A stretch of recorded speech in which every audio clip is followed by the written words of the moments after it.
Hello guys, welcome back to my channel drama series. आप लोगों की फरमाइश पे मैं इस ड्रामा की एक्सप्लेनेशन कर रही हूँ, जिस ड्रामा का नाम है लव इन टाइम। ये एक कॉमेडी रोमांस ड्रामा है। अगर इस ड्रामा की रेटिंग की बात करें तो 7.6 आउट ऑफ 10 है। टोटल एपिसोड 24 है। तो चलिए ड्रामा स्टार्ट करते हैं। कहानी स्टार्ट होती है जहाँ मेन लीड और फीमेल लीड की शादी हो रही होती है। तो मेन लीड फीमेल लीड को कहता है, तुम इतनी देर से क्यों आई? तो फीमेल लीड कहती है, मैं आ तो गई। आगे वो लोग शादी में जाते हैं तो बोयान जियान को किस करने वाला होता है कि जियान कहती है, किस करने के बारे में सोचना भी मत। तो बोयान उसे नीचे गिरा देता है। आगे की स्टोरी 3 दिन की पहले की दिखाई जाती है। इस ड्रामा की फीमेल लीड एक नॉवेलिस्ट होती है, पर उतनी फेमस नहीं होती। उसका सपना होता है कि उसका नॉवेल पूरी दुनिया में फेमस हो जाए। जब वो कॉलेज में थी तब से ही वो नॉवेल लिख रही होती है, पर वो ज़्यादा काम नहीं करता। उसके कुछ ही फैंस होते हैं। आगे सुजियान के पापा उसी नॉवेलिस्ट कंपनी में इन्वेस्ट करते हैं और सुजियान के नॉवेल को बंद कर देते हैं। जब ये बात सुजियान को पता चलती है तो वो परेशान हो जाती है और सारी बात साव को बताती है। तो साव कहता है, तुम अपने पापा से छुप नहीं सकती। आज नहीं तो कल तुम्हें उनका सामना करना ही होगा। जाकर उनसे डायरेक्टली पूछो वो क्या चाहते हैं। तो जियान अपने पापा से मिलने जाती है तो उसके पापा कहते हैं, तुम नॉवेल से पैसे नहीं कमा सकती। हमारी इतनी बड़ी कंपनी है, तुम इसे संभालो। तो जियान कहती है, मुझे ये कंपनी नहीं चाहिए। तो उसके पापा जियान के सामने शर्त रखते हैं, या तो वो शादी कर ले या तो वो कंपनी संभाले। तो जियान परेशान हो जाती है क्योंकि पास्ट में इस वजह से उसे बहुत कुछ झेलना पड़ा था। जब जियान स्कूल में थी तो बहुत मोटी थी, तो सब उसे अंडरवेयर की रानी बुलाते थे और खूब परेशान करते थे। तो जियान एक ट्रिक लगाती है और अपने पापा को कहती है, मेरा एक बॉयफ्रेंड है और मेरा नॉवेल जल्दी फेमस हो जाएगा, उसके बाद मैं शादी कर लूँगी। तो उसके पापा उसके ट्रिक को समझ जाते हैं और कहते हैं, अगर तुम्हारा बॉयफ्रेंड है तो शादी कर लो, उसके बाद अपनी मर्जी करो।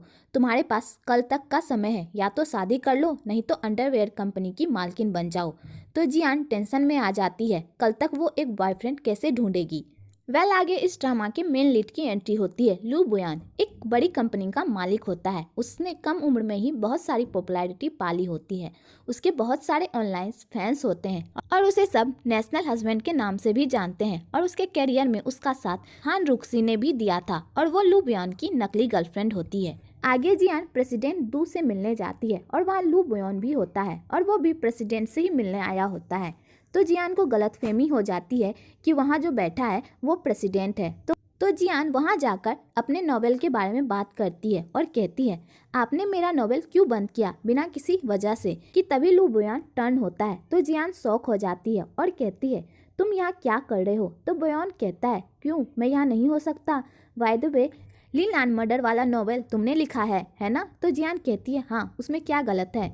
आगे जियान कहती है, ओह मैं समझी, तुम मेरे साथ कॉन्ट्रैक्ट साइन करना चाहते हो। तुमने मुझसे झूठ कहा कि तुम मेरे राइटिंग और टैलेंट को वैल्यू देते हो। ये सब झूठ था। कोई आश्चर्य नहीं कि तुम मेरे नॉवेल को पब्लिक नहीं करना चाहते। तुम मेरा मजाक उड़ाना चाहते हो, है ना? मुझे इन सब का एक्सप्लेन दो। क्या तुम बहरे हो? तो लू बोयान जियान को ऐसे बोलते देखकर उसे उसका बचपन याद आता है, जब जियान बचपन में भी उस पर इसी तरह चिल्लाती थी। तो बोयान कहता है, तुम अभी भी वैसी ही हो, इसलिए ये सब अनुचित है। तो जियान कहती है, अनुचित? तुमने मेरे पापा के साथ मिलकर मेरा नॉवेल बंद कराया है, मैं तुम्हें छोड़ूंगी नहीं। और ये कहकर चली जाती है कि तभी जियान को पास्ट की बातें याद आती है। स्कूल में एक लड़का जियान को प्रपोज करता है तो जियान उसे एक्सेप्ट कर लेती है, पर वो सब उनकी चाल होती है जियान को परेशान करने की। तो जियान वहाँ से रोते हुए अपने क्लास जाती है और खूब रोती है कि तभी वहाँ बोयान आता है और पूछता है, तुम क्यों रो रही हो?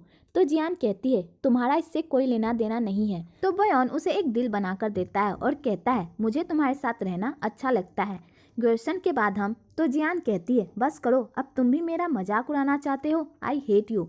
और उस कागज को फेंक कर चली जाती है। लेकिन बोयान उसे सच कह रहा होता है कि वो उसे पसंद करता है, पर जियान को गलतफहमी हो जाती है। आगे का सीन प्रेजेंट का दिखाया जाता है, जहाँ बोयान उस कंपनी में इन्वेस्ट करने के लिए मान जाता है। तो प्रेसिडेंट दू कहते हैं, आप नॉवेल पढ़ रहे हैं हमारी कंपनी में, मैं सू को कहूँगा आपको और सेट भेजें। तो बोयान कहता है, नहीं, मैं एक नॉवेल पढ़ रहा था, लिन एंड मर्डर वाला, लेकिन रिसेंटली उसका अपडेट आना बंद हो गया है। तो प्रेसिडेंट डू कहता है, ठीक है, मैं उसे अपडेट करने की कोशिश करता हूँ। तो बोयान वहाँ से चला जाता है। तो प्रेसिडेंट डू भी उसे छोड़ने जाते हैं तो सैन कहता है आप यहीं रहिए, हम चले जाएंगे। इधर जियान किसी से मैसेज पे बात करती है तो वो कहता है तुमने नॉवेल लिखना क्यों बंद कर दिया और तुम्हारा अगला पार्ट क्यों नहीं आया अभी तक। तो जियान उसे सब बताती है तो वो कहता है तुम फेक मैरिज क्यों नहीं करती, तुम ब्लाइंड डेट कॉर्नर पार्क में जाओ, तुम्हें वहाँ कोई ना कोई मिल जाएगा। तो जियान कहती है थैंक यू एडवाइस देने के लिए। कि तभी वहाँ साउसी और साओ आता है तो जियान साउसी को सारी बातें बताती है तो साउसी कहती है मुझे सोचने दो, चलो बाड़ में चलते हैं, वहाँ कोई ना कोई लड़का तुम्हें मिल ही जाएगा। तो साओ कहता है नहीं। तो साउसी कहती है तुम साओ को अपना बॉयफ्रेंड बनाकर अपने पापा से मिलवाओ। तो जियान मना कर देती है पर बाद में साओ ऐसी पट्टी पढ़ाता है जियान को कि उसके पापा उसे एक्सेप्ट कर लेंगे तो वो मान जाती है और उसे अपने पापा से मिलवाने लेकर जाती है। कि तभी जियान के पापा आते हैं तो साओ कहता है मैं जियान से बचपन से प्यार करता हूँ, मुझे नहीं पता था ये सब अचानक हो जाएगा, है ना जियान। तो जियान भी उसके बातों में हाँ मिलाती है। तो जियान के पापा उन दोनों की चाल को समझ जाते हैं और कहते हैं मेरी बेटी को स्वीट टोफू पसंद है या सॉल्टी, जल्दी बताओ। बेचारा साओ फंस जाता है और गलत जवाब देता है। तो जियान के पापा कहते हैं जाओ बिल भरो। तो साओ सैड होकर चला जाता है। तो जियान भी चुपके से जाने लगती है तो उसके पापा कहते हैं अब तुम्हारे पास 24 घंटे बचे हैं, जाकर अच्छा लड़का ढूंढो, और चले जाते हैं।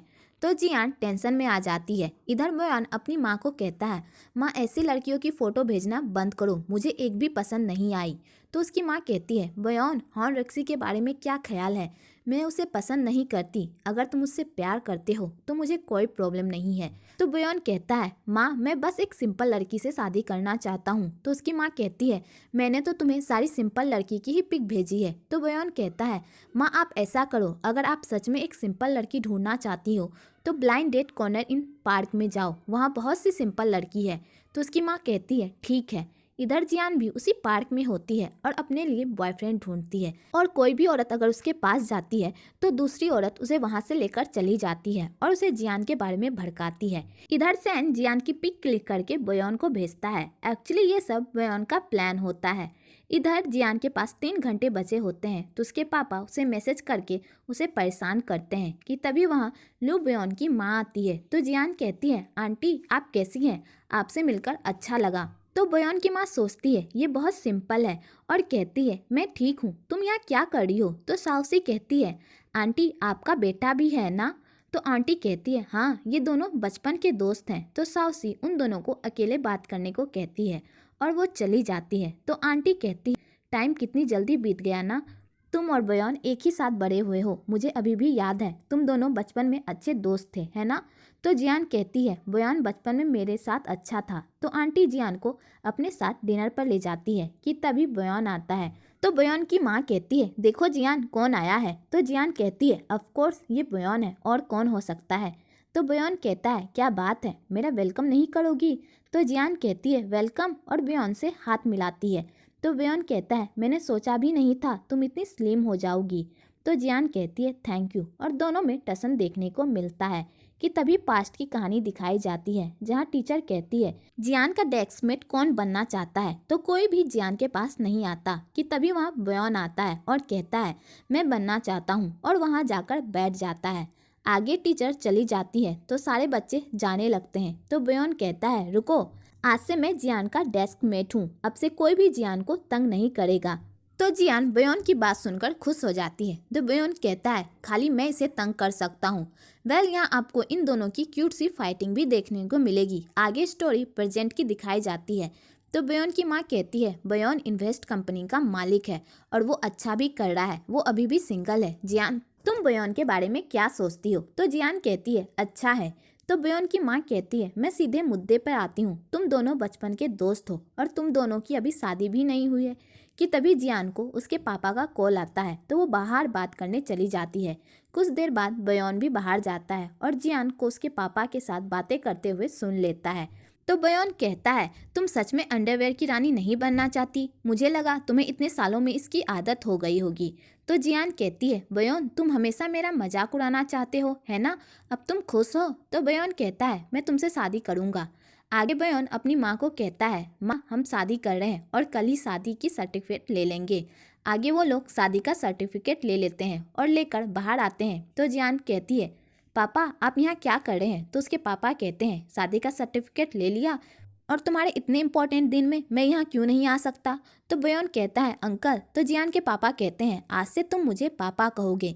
आगे जियान कहती है मैंने और बयान ने फैसला किया है कि शादी कल ही होगी। तो सब शौक हो जाते हैं। तो जियान के पापा कहते हैं इतनी जल्दी? मैं अपने रिश्तेदारों और जान पहचान वालों को कैसे इनवाइट करूँगा? तो जियान कहती है मैंने और बयान ने सब कुछ सिंपल रखने का सोचा है, बस हमारे फैमिली मेम्बर्स ही होंगे। तो बयान भी जियान की बातों में हाँ में हाँ मिलाता है। तो जियान कहती है एक्चुअली बयान हमारी शादी को 1 साल तक छुपाना चाहता है, जब तक मैं नॉवेल ना लिख लूँ उसके बाद हम ग्रैंड शादी करेंगे। तो उनके पेरेंट्स को मजबूरन मानना पड़ता है। तो बयान की माँ कहती है शादी तो कल है, आज रात तुम दोनों साथ रहोगे, मैंने तुम दोनों के लिए रूम बुक करवाया है। आगे वो लोग होटल जाते हैं। तो जियान की सास उन दोनों का बेड तैयार करती है। इधर जियान के पापा लू बयान को कहते हैं कहीं तुम दोनों ने कॉन्ट्रैक्ट मैरिज तो नहीं किया है? अगर किया है तो इसका अंजाम बहुत बुरा होगा। अगर मुझे पता चला तुम दोनों मुझे धोखा दे रहे हो। तो लू बयान अंकल को समझाता है और कहता है ऐसा कुछ भी नहीं है अंकल, मैं जियान से प्यार करता हूँ, मैं उसका हाथ कभी नहीं छोड़ूंगा। तो जियान के पापा ये सुनकर शांत हो जाते हैं और खुश भी। आगे उनके पेरेंट्स जाने का नाटक करते हैं, पर उनके पेरेंट्स दरवाजे के बाहर जियान और बयान पर नजर रखते हैं कि कहीं ये दोनों नाटक तो नहीं कर रहे। लेकिन बयान को पता चल जाता है कि वो दोनों बाहर डोर पर हैं। तो वो जियान के करीब जाने का नाटक करता है। आगे वो लोग अपने कॉन्ट्रैक्ट की बात करते हैं कि तभी एक फ्लैशबैक दिखाया जाता है जहाँ बयान कहता है मैं तुमसे शादी करूंगा। तो जियान कहती है नहीं, तुम्हारी गर्लफ्रेंड हाँ रॉक्सी है, ये बात सब जानते हैं, मैं तुम्हारी मिस्ट्रेस नहीं बनना चाहती। तो बयान कहता है इस शादी के बारे में किसी को भी पता नहीं चलेगा। तो जियान कहती है नो वे, अगर इस दुनिया में तुम आखिरी इंसान भी होगे ना, मैं फिर भी तुमसे शादी नहीं करूंगी। तो बयान कहता है क्यों? तो जियान कहती है तुमने मेरे नॉवेल को बंद किया है। कि तभी जियान को मैसेज आता है कंपनी की तरफ से और उसमें लिखा होता है प्रेसिडेंट डू तुमसे मिलना चाहते हैं। तब जियान को पता चलता है कि बयान उस कंपनी का प्रेसिडेंट नहीं है और उसे गलतफहमी हुई थी।